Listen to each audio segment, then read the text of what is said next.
30 ବର୍ଷ ତଳେ ଆଜିର ଦିନରେ ଦୁହେଁ ପରସ୍ପର ହାତ ଧରାଧରି ହୋଇ ଏକାଠି ହୋଇଥିଲେ।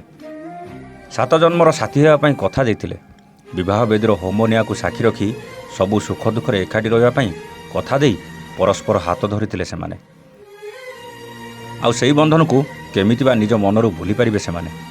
ଆଜି ସେଥିପାଇଁ ତ ଆଜି ସେମିତି ହାତ ଧରାଧରି ହୋଇ ସବୁଦିନ ପାଇଁ ଏ ଦୁନିଆ ଛାଡ଼ି ଚାଲି ଯାଇଛନ୍ତି ସେ। ଏଥର ବିବାହ ବାର୍ଷିକକୁ 30 ବର୍ଷ ପୂର୍ଣ୍ଣ ହେବାକୁ ଯାଉଥିଲା।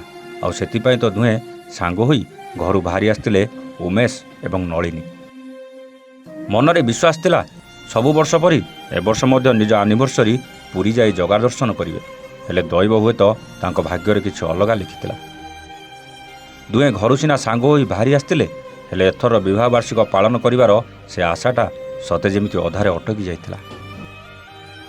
ହଁ ଆଜ୍ଞା, ଦୁଇ ଜଣ ହେଉଛନ୍ତି ଉମେଶ ଚନ୍ଦ୍ର ପାଣିଗ୍ରାହୀ ଓ ତାଙ୍କ ସ୍ତ୍ରୀ ନଳିନୀ ପାଣିଗ୍ରାହୀ। ଦୁହେଁ ସୁବର୍ଣ୍ଣପୁର ଜିଲ୍ଲା ଆନ୍ଦପୁରରେ ରହୁଥିଲେ।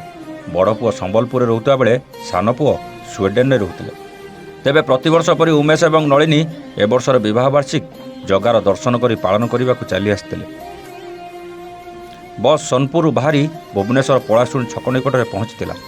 ଆଉ ସେଠାରେ ହିଁ ସେ ପୁରୀ ପାଇଁ ବାହାରି ଯିବାକୁ ରାସ୍ତା ପାର କରିବାକୁ ଆଗେଇ ଯାଉଥିଲେ। ପରସ୍ପରର ହାତ ଧରାଧରି ହୋଇ ଆଗକୁ ଆଗକୁ ବଢ଼ି ଚାଲିଥିଲେ ଦୁହେଁ। କିନ୍ତୁ ସେହି ସମୟରେ ହଠାତ୍ ଏକ ମାଲବାହୀ ଟ୍ରକ୍ ତାଙ୍କୁ ଧକ୍କା ଦେଇଥିଲା।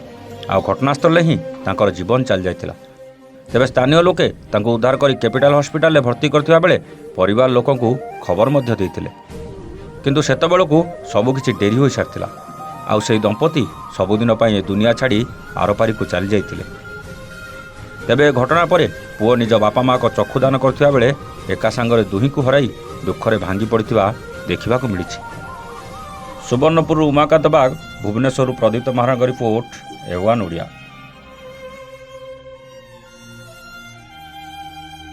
ବ୍ରିଲିଏଣ୍ଟରେ ବିଶୁଦ୍ଧ ନଡ଼ିଆ ତେଲ, ଘନ ଲମ୍ବା ଓ ପଳାକେଶର ମୂଳମନ୍ତ୍ର।